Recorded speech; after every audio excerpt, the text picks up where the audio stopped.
నమస్తే, నేను మీ ఎంవి నాయుడు. ఈరోజు విజయనగర ప్రధాన అంశాలు చూద్దాం. అవగాహన ఉంటే మీరే ఆపద్ బాంధవులు. ప్రాథమిక వైద్యం అంది ఉంటే బతికేవాడేమో. ఈ మాట తరచూ వింటూ ఉంటాం. ప్రథమ చికిత్స ఆపద తప్పించి సాంత్వన కలిగించే ప్రక్రియ. దీనికోసం వైద్యులే పక్కన ఉండవలసిన అవసరమూ లేదు. కాస్తంత అవగాహనతో మెలిగితే బాధితులు కాపాడే డాక్టర్ మీరే కావచ్చు. ప్రక్రియను పద్ధతిగా చేసి రోగిని ఆసుపత్రికి తీసుకువెళ్తే వారి ప్రాణాలకు కొన్నంత భరోసా ఇచ్చేవని అవుతాం. దీనికోసం పెద్దగా కోర్సులు చదవాల్సిన పని లేదు. నేడు ప్రపంచ ప్రథమ చికిత్స దినోత్సవ సందర్భంగా పలు సూచనలు చేస్తూ ఉన్నారు. కుక్క కరిస్తే ఆ దెబ్బను ముట్టుకోకుండా దగ్గరలో కుళాయి, నీటి ప్రవాహం ఉన్న చోట కడగాలి. కట్టు కట్టకుండా ఆసుపత్రికి వెళ్తే తీవ్రత బట్టి వైద్యం అందిస్తారు. కుక్క కరిస్తే సొంత వైద్యం వద్దు. గత 5 ఏళ్లలో జిల్లాలో 7,840 మంది కుక్క కాటుకు బారిన పడ్డారు. అలాగే మూర్ఛ వస్తే చాలామంది ఇనుపు వస్తువులు, తాళాలు గుర్తు ఇస్తారు. ఇది సరికాదు. మూర్ఛ వచ్చే వ్యక్తి కాళ్ళు చేతులు గట్టిగా పట్టుకోవాలి. ఆ తర్వాత 2 కాళ్ళు కొంచెం పైకి ఎత్తి పట్టుకోవాలి. విజయనగరం జీజీహెచ్కు నెలలో 45 నుంచి 60 కేసులు ఇవే వస్తూ ఉన్నాయి. ప్రమాదంలో గాయపడితే, రోడ్డు ప్రమాదంలో ఎవరైనా గాయపడితే 2 కాళ్ళు కొంచెం పైకి లేపి రక్త ప్రసరణ నియంత్రించాలి. బ్రెయిన్కి దెబ్బ తగిలితే రక్తస్రావం కాకుండా చిన్న వస్త్రం, బ్యాండేజ్ కట్టి బుర్ర కొంచెం పైకి లేపి దాని కింద తలదిండి లాంటిది ఉంచి కూర్చుండబెట్టి ఆసుపత్రికి తీసుకెళ్ళాలి. ఈ ఏడాదిలో ఆగస్టు వరకు జిల్లాలో రోడ్డు ప్రమాదాల్లో 104 మంది చనిపోగా 428 మంది క్షతగాత్రులయ్యారు. అలాగే విద్యుత్ ఘాతకం షాకు గురైన వ్యక్తిని కాపాడి నిలబెట్టి ఆసుపత్రికి తీసుకువెళ్ళాలి. కుదరకపోతే తల కింద ఎత్తైన దిండి వేసి తీసుకువెళ్ళాలి. ఈ ఏడాది విద్యుత్ ఘాత ప్రమాదాల్లో 146 మంది గాయపడ్డారు. పాము కాటేస్తే కరిచిన చోట మాత్రమే కట్టు కట్టాలి. అది గట్టిగా కట్టకూడదు. ఉదాహరణకు కాలు మీద కానీ చేయి మీద కానీ కరిస్తే అక్కడ కట్టు కట్టి ఆ అవయవాలు కిందకి దింపి ఉంచాలి. ఎట్టి పరిస్థితుల్లో పైకి ఎత్తరాదు. రక్తస్రావరణ జరగకపోతే విషం ప్రవహించే అవకాశం ఉండదు. అనంతరం ఆసుపత్రికి తీసుకుని వెళ్ళాలి. పాము కాటు బాధితులు పడుకోబెట్టి ఆసుపత్రికి తీసుకువెళ్ళకూడదు. జిల్లాలో గత 5 ఏళ్లలో 3,850 మంది పాము కాటుకు బారిన పడ్డారు. అయితే తినరాని వస్తువు మింగితే 5 ఏళ్లలోపు పిల్లలు నాణ్యాల వంటివి మింగేస్తే 2 కాళ్ళు పైకి ఎత్తి వెన్ను మీద నెమ్మగా రాస్తూ గొంతులో నుంచి ఆ వస్తువు బయటకు తీసే అవకాశం ఉంటుంది. పెద్దవాళ్ళు అయితే గట్టిగా తగ్గాలి. కుదరకపోతే మరో వ్యక్తి సాయం తీసుకొని ఉదర భాగం మీద పిడికిలతో బిగించి రుద్దితే ప్రయోజనం ఉంటుందని చెప్తూ ఉన్నారు. అయితే ప్రధానంగా అయితే మనం చూస్తూ ఉన్నాం, అవగాహన ఉంటే మీరే ఆపద్ బాంధవులు. ఎందుకంటే ఇది ప్రథమ చికిత్స అవ్వాలంటే మాత్రం ఎవరికైనా సరే రోడ్డు ప్రమాదంలో కానీ, విద్యుత్ ఘాతంలో కానీ, పాము కాటు కరిసినా సరే, లేకపోతే రోడ్డు ప్రమాదంలో కానీ మూర్ఛ వచ్చినా సరే, ఏదైనా సరే మనం చిన్న చిన్న మనకు అవగాహన వాటిపైన ఉండుంటే మాత్రము ఆ ప్రాణాన్ని మనం నిలబెట్టే వాళ్ళు అవుతాం. కాబట్టి దీనికి ఎంబీబీఎస్ డాక్టర్లో పెద్ద చదువులో చదవన అవసరం లేదు. కాస్త అవగాహన ఉంటే మాత్రము ఖచ్చితంగా ఒక ప్రాణాన్ని పోసే వాళ్ళం అవుతాం. ఆ పని మనం చేస్తుంటే ఆ ప్రాణం బ్రతికేదేమో, ఆ మనిషి సరైన సమయంలో వైద్యం అన్ని ఉండుంటే జీవించేవాడేమో అని మనం తరచూ మాట్లాడుకుంటాం.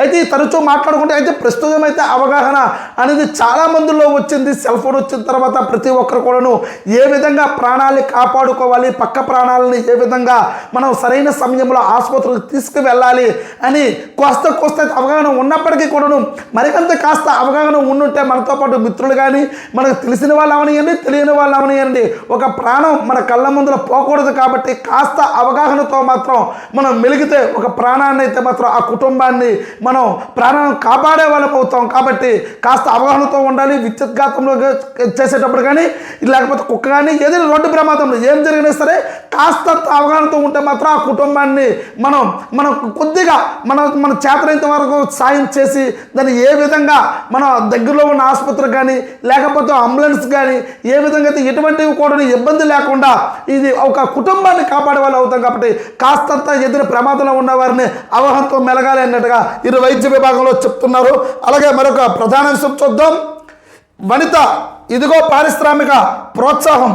ఔత్సాహం మహిళలతో పాటు పొదుపు సంఘ సభ్యులను పారిశ్రామికవేత్తలుగా తీర్చిదిద్దేందుకే కూటమి ప్రభుత్వం కృషి చేస్తుంది. తాను ఉపాధి పొందుతూనే మరో 10 మందికి అవకాశం కల్పించేందుకు ముందుకొచ్చేవారని ప్రోత్సహిస్తూ ఉన్నారు. మీకు పరిశ్రమ పెట్టాలని ఉందా? అయితే ఇదిగో ఇలా చేయండి అంటూ మహిళా పారిశ్రామికవేత్తలకు విద్యుత్ ఖర్చులో రాయితీ ఉంటుంది. రియంబర్స్మెంట్ కింద యూనిట్కు 1.50 వరకు అందిస్తారు.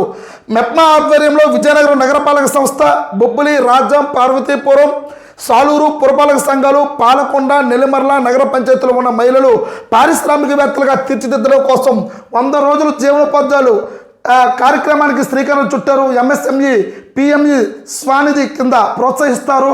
జీడిపప్పు ప్రాసెసింగ్, వివిధ రకాల ఉత్పత్తుల తయారీ, బెల్లం, నూనెలు, తృణధాన్యాలు, డైరీ ఫార్మ్స్, బేకరీ, పచ్చళ్ళ తయారీ, సిమెంట్ ఇటుక, ఎంబాయిడర్, వస్త్ర వ్యాపారం తదితర యూనిట్లు ఏర్పాటు చేయటకు అనువుగా ఉంటుంది. కేవలం పరిశ్రమలే కాకుండా 2 లక్షల విలువైన చిరు వ్యాపారాలు సైతం చేసుకోవచ్చు. 10 లక్షల లోపు ఖర్చు అయితే బ్యాంకర్లతో మాట్లాడి ఎలాంటి ధ్రువపత్రాలు లేకుండా రుణాలు అందిస్తారు. పిఎంఈజీపీలో Pradhan Mantri employment generation programme, PMFME Pradhan Mantri formalisation of micro food processing enterprises, KVIP Khadi and village industries commission తదితర పథకాల కింద 35 నుంచి 50% వరకు దక్కనుంది.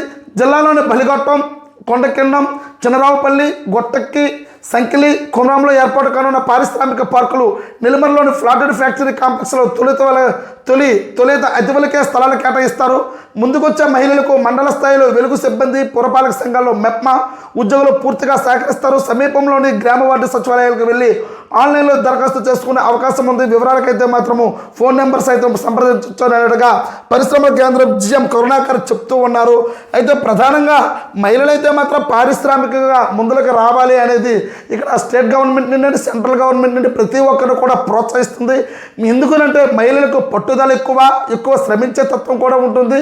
ఒక ఇంటికే గతంలో అయితే మాత్రం పూర్వీకులు పరిమితమయ్యేవారు, కానీ ఇప్పుడు భూమి మీద నుండి ఆకాశం వరకు కూడా ప్రతి ఒక్క మగవారితో సైతం మాకేం తక్కువ మాకేం అనేటట్టుగా పోటీతత్వంలో ముందుకు వెళ్తూ ఉన్నారు. కాబట్టి ఖచ్చితంగా వాళ్ళకి పారిశ్రామికంగా ముందులో తీసుకురావాలనేట్టుగా ఔత్సాహికులకైతే మాత్రం వనితలకు ముందుకు తీసుకొస్తుంది కూటమి ప్రభుత్వం. వాళ్ళు పారిశ్రామికంగా ముందుకు వెళ్ళాలి, వాళ్ళ కాళ్ళ మీద వాళ్ళు నిలబడాలనేట్టుగా ఇక్కడ చెప్తూ ఉంది. ఒక పక్క మెప్మా ఇక్కడ అయితే ప్రధానంగా తీసుకుని వస్తూ ఉన్నారు. అయితే దీనికి బ్యాంకర్ల దగ్గరికి వెళ్తే 2 లక్షల నుండి 10 లక్షల వరకు అయితే రుణాలు కూడా ఇస్తూ ఉన్నారు.